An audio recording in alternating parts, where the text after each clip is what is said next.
व्यवस्था वो एक जिला मुख्यालय पर ट्रामा हो सकता है।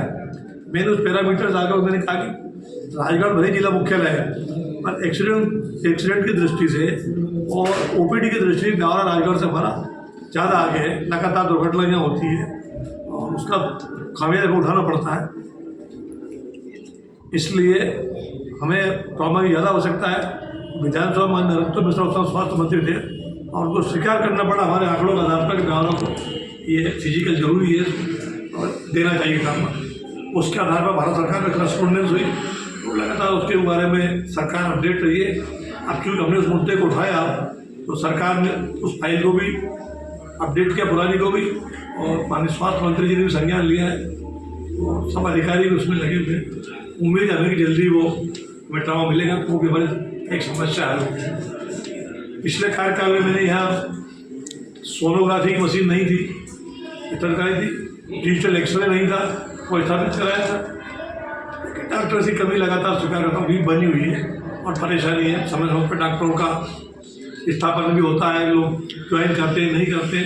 डॉक्टरों के दृष्टि से ब्यावरा छोटी जगह, बच्चों को एजुकेशन या नहीं है और प्रकार की फैसिलिटी पर लोग भागते हैं, तो फिर वो कई बार ज्वाइन करते हैं या फिर चले जाते हैं ट्रांसफ़र करा कर। हमारी थोड़ी स्थिति अभी स्वास्थ्य के मामले में मेन पावर हमारे कम है। हमारे ब्यावरा के नीचे भी जो ग्रामीण क्षेत्र हमारा जो बड़ा है, हमारा सुटालिया है, लखनवा है, नापा लेरा है, मलावर है, यहाँ भी हमारे स्टाफ की कमी है। हम कभी इधर से लेते कि उधर से लेते, तोड़ मरोड़ करके उनके लोग संचालित कर रहे हो। एक डॉक्टर कब तो हमारा रहे, ये हमने प्रयास किया है। स्वास्थ्य की दृष्टि से और नीचे भी हमारी कुछ फैसिलिटीज बढ़े। सुटालिया में हमने पिछले कार्यकाल में एक बड़ा भवन स्वास्थ्य विभाग का तैयार कराया और संचालित है वहाँ। वर्तमान में हमारे पास अभी लखनवा से बड़ा सेंटर हमारा बाकी था, जहाँ भवन नहीं था, छोटा भवन था, नहीं हुई 1,60,00,000 की लागत से वहाँ भवन का भूमि पूजन किया है और कार्य प्रगति पर है, ताकि सब सुविधा युक्त हमारा एक वहाँ भवन तैयार हो जाए। इसके बाद में हमारे करीब 7-8 स्थानों पर यहाँ और स्वास्थ्य केंद्र की बिल्डिंगें या उप स्वास्थ्य केंद्र की बिल्डिंगें जो थी हमारी वो बनना शुरू हुई है और लगभग 65-65 लाख की प्रत्येक भूमि या प्रत्येक भवन का हमने भूमि पूजन किया पिछले दिनों, वही कार्य प्रगति थे। शिक्षा की दृष्टि से भी हमने कोशिश की है। ब्यावरा में चूँकि एक महाविद्यालय था मेरे पिछले कार्यकाल में, मैंने अपने कार्यकाल में भरसक प्रयास करके एक महाविद्यालय और सुटालिया में स्थापित कराया और मैं भवन के सुसज्जित भवन लगभग 8 करोड़ की लागत से भवन बना है और 1000 से लेकर शायद 1200 विद्यार्थी समय वहाँ अध्ययन रहते, जो हमारी बड़ी समस्या थी। बच्चों का पूरा प्रेशर ब्यावरा तरफ था और ये भी ओवरलोडेड हो रहा था। ये चूँकि हमारा क्षेत्र इधर छचौड़ा, इधर मसूरगढ़, ये भी बच्चे हमारे आते हैं, तो काफ़ी हद तक हमने सुटालिया ने उस व्यवस्था को कंट्रोल किया, बच्चे वहाँ समाहित हुए। सुटालिया में कन्या हायर सेकेंडरी स्कूल नहीं था, उसको हमने 10वीं से 12वीं कराया। बच्चों का भी 12वीं तक था, कॉलेज उनको अध्ययन करने का लगातार क्रम उनका जारी है, बच्चों का भी क्रम टूटेगा नहीं पढ़ने का। आगे मेरा फोकस है कि ब्यावरा में एक और कन्या विद्यालय हायर सेकेंडरी खुले, क्योंकि ब्यावरा की आबादी बढ़ रही है। अभी हमारी कन्याशाला बहुत ही वजन झेल रही है, मतलब 3,500 से लगभग बेटियाँ हमारी उसमें पढ़ रही है। पूर्व में भवन व्यवस्थित नहीं था, मैंने अपने पिछले कार्यकाल में कोशिश की भवन बड़ा भवन हो जाए, सज्जित हो जाए। लगभग 2-2.5 करोड़ की लागत से उस भवन को व्यवस्थित रूप से तैयार कराया और काफ़ी हद तक समस्या हुई है, लेकिन अभी भी दिक्कत है। कोशिश कर रहे हैं कि एक अतिरिक्त विद्यालय, अगर विद्यालय भवन उनका बन जाए, मैं 2 ही तरफ काम कर रहा हूँ। अतिरिक्त कन्या हायर सेकेंडरी खुल जाए तो ठीक, ना खुले तो कम से कम अच्छा भवन एक और मिल जाए, तो उसमें मेरा प्रयास है। बच्चों के लिए हायर सेकेंडरी के लिए हमारे पास पुराने भवन हैं, लेकिन सीएम राइज का जो कॉन्सेप्ट आया बतौर सरकार का, उसके तहत राजगढ़ जिले में सभी स्थानों पर, तहसील मुख्यालयों पर एक विद्यालय का भवन तैयार हो। ब्यावरा की स्वीकृति बाद में, चूँकि हमारे पास भूमि की व्यवस्था नहीं हो पा रही थी, ने कई प्रकार के प्रयास किए।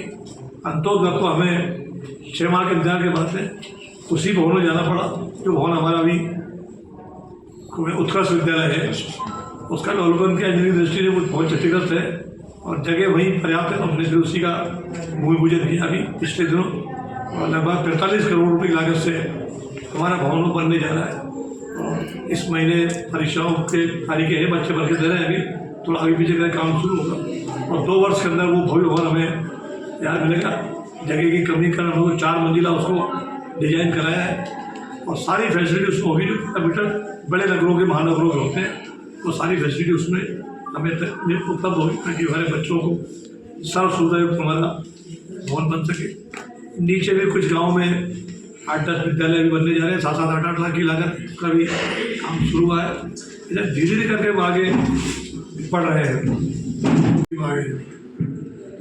पहले से बने थे, मैंने पिछले बार कठोर प्रयास करके सब गाँव को जोड़ने का उपक्रम किया और लगभग एक कनेक्टिविटी का हर एक गाँव तक हम सड़क जोड़ चुके हैं। PMGSY में हो, वो लोक निर्माण से हो, वो CMGSY से हो, लेकिन 12 महीने हमारी कनेक्टिविटी है। कुछ गाँव ऐसे डबल कनेक्टिविटी चाहते हैं, उसमें प्रयास हम कर रहे हैं। तो कुछ रोड हमारे से चौड़ीकरण का मार्ग हमारा लखनवा दर्शगढ़ वाला चौड़ीकरण के 20 करोड़ की राशि हमें स्वीकृत हुई है, उसकी SFC हो रही है, उसका टेंडर लगने वाला है। एक मार्ग वो पुराना हमारा था PM लोक निर्माण का, उसकी भी 2-3 करोड़ की मरम्मत तो थोड़ा सा उसमें काम था, वो भी शुरू हुआ है बेहद होगा। अभी हमने इस अनुपूरक बजट में कोई 4-5 टुकड़े सड़कों को हमने और स्वीकृत करा है। इसमें हमारा ये जो अहिंसा द्वार से लेकर के जहाँ बैठे हैं ये हाईवे तक, इसको जोड़ने की स्वीकृति मिल गई हमें। इसके अंतर्गत पुल समाहित नहीं हुआ अभी, चूँकि ये लोक निर्माण विभाग का रोड है। पुल गया है सेतु निगम को, उसमें कुछ असमंजस था उनको, अभी उनका सर्वे करा के हमने लगवा दिया है। 6 करोड़ की प्रस्तावित लागत है उसमें पुल है, दोनों अप्रोच है, चारों तरफ कर्टेन वाल है, कच्ची जगह है, तो ये सब मिला करके 6 करोड़ इंस्टीट्यूट आया है और वो कोशिश करेंगे बजट में अब शामिल हो जाए। वो सेतु निगम बनाता पुल को, इसलिए पुल सही थे केवल पुल अब पुल रोड अलग हो गया है, रोड की एसेंशियल आ गई है 3.5 करोड़ में। ये 6 करोड़ का पुल का बना है, पुल सही 9 करोड़ हो जाए, 9.5 पुल सही 9.5 हो जाए, स्वीकृत 3.5 करोड़। लेकिन अभी स्वीकृत चूँकि सड़क है केवल, पुल का विभाग दूसरा है, इसलिए उधर लग रहा है एस्टीमेट उधर है। तो हमने डलवाया था पुल को भी साथ साथ सड़क के साथ साथ जी, क्योंकि उसकी साइज क्वांटिटी थी, कंफ्यूजन भी था। निवेदन कर रहा हूँ मैं, और रोड के साथ साथ चूँकि पुल बनाने का काम सेतु निगम का है, तो लोक निर्माण विभाग ने कहा सेतु निगम को जाने दो आप, तो उनके सर्वे में अंतर आता है। तो नया सर्वे कराया मैंने अभी, लगभग 6 करोड़ का एक प्राप्त थोड़ा ऊपर नीचे होगा। परसों ही बात हुई मेरी, मैंने कहा भैया सबमिट करो सरकार को, उसको पीछे लगो तो इस बजट में कोशिश करूँगा कि वो आ जाए। तो बिल्कुल सही हमारा ये समय होगा। रोड का काम तो टेंडर लगने होगा अभी जी, इसमें SFC होगी, प्रक्रिया उसकी आ गई। एक टुकड़ा हमारा किंदौराट, हमारा एक महत्वपूर्ण गाँव बिहार विधानसभा का, मैं गाँव के अंदर मुख्य प्रधानमंत्री सड़क अंदर गाँव से गुजरती है, गाँव बहुत कंजेस्टेड है वो, और जब बनाया उस समय कोई बाईपास के लिए जमीन उपलब्ध नहीं, तो गाँव के अंदर से जाम डाल दिया, 12 महीने जाम रहता है वहाँ। उस जाम से निजात दिलाने के लिए मैंने 3 करोड़ का टुकड़ा सीधा सुडैलिया मार्ग से ओवरलुक करके गांव को बाहर जोड़ा। कुछ टुकड़े इधर के हैं, जैसे हमारा नापलिया खेड़ी से उधर खेड़ी, देवलखेड़ा से अगला नरसिंहगढ़ गाँव है, कोड़िया रोड, ऐसा जो बहुत कनेक्टिविटी गाँव थे। ऐसे 4-5 रोड हैं, उसमें भी लगभग 16 करोड़ की लागत के, 15-16 करोड़ की लागत के ये रोड हैं, जो अभी इनके टेंडर होना बजट में आ चुके हैं सभी, तो क्रिटिकल काम कर रहे हैं। राष्ट्रीय राजमार्ग में भाई कुछ समस्याएं हैं, जैसे हमारा ये आनिया खानपुरा के यहाँ बेहद एक्सीडेंट जोन हो गया है ब्रिज, क्योंकि उस समय रोड के साथ ओवर ब्रिज का यहाँ आकलन नहीं हुआ है। सर्वे एजेंसियाँ जो लगती है इसमें, जो सब बाहर के लोग रहते हैं कंसल्टेंसी वाले, उनने सारी चीज़ों को आकलन नहीं किया उस समय।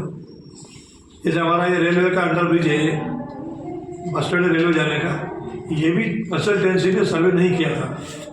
इसको भी अगर रेलवे आना होगा हमें, तो हम पहले बाईपास राजगढ़ चौराहे पर जाएंगे, तो राजगढ़ ओवरब्रिज को क्रॉस करेंगे और फिर सर्विस रोड से रेलवे आएंगे। थी उसकी बाद में पता लगा हमें काम शुरू, आप सबको ध्यान में होगा, रेलवे के यहाँ भी पूरी सड़क बनी थी, फुल हाइट थी, 25 फीट हाइट बढ़ा दी थी। जब माननीय शिवराज जी गडकरी रोड का बुंदेलखंड करने आए थे, यही बगल में हुआ था, तब ध्यान दिलाया मैंने, आप आपकी एजेंसी क्या कर रही है, हमारा सारा ये जो है पूरा शहर 5000 साधन की आबादी और बसी हुई है, और रेल का वहाँ जवाब दे दिया, साथ टिकट कट करी जी के, बोले साहब ब्यावरा में स्टेशन ही नहीं है, स्टेशन बीलागंज में और पचौर में सहारनपुर में है। कंसल्टेंसी के ध्यान में उसका स्टेशन नहीं था, इसे सर भी नहीं किया हमने। अब सारे कागज मैंने रखे वहाँ उनके पोर्टल, तो उनने वही आदेश दिया अंडरपास का उसको हाइट को तोड़ा गया वापस जी, कि अंडरपास बना। हाँ। तो ऐसे ही जो है हमारे अरनिया और इस पे खानपुरा में ये भी और भी बनना चाहिए, जैसे परसों जाए बना आगे बना ये। तो अब मैं माननीय गडकरी जी के पास गया था पिछले माह इस विषय को लेकर के, तो सारी चीज़ें सामने रखी, उनके सब पेपर और सारे घटना दुर्घटना पुलिस के सारे जो दुर्घटनाओं के आंकड़े वगैरह सारे ये। तो माननीय गडकरी को अगर आप ये वीडियो YouTube पर देख रहे हैं तो हमारे चैनल को सब्सक्राइब करें और बेल आइकन को दबाना ना भूलें। अगर आप Facebook पर ये वीडियो देख रहे हैं तो हमारे पेज को लाइक करें।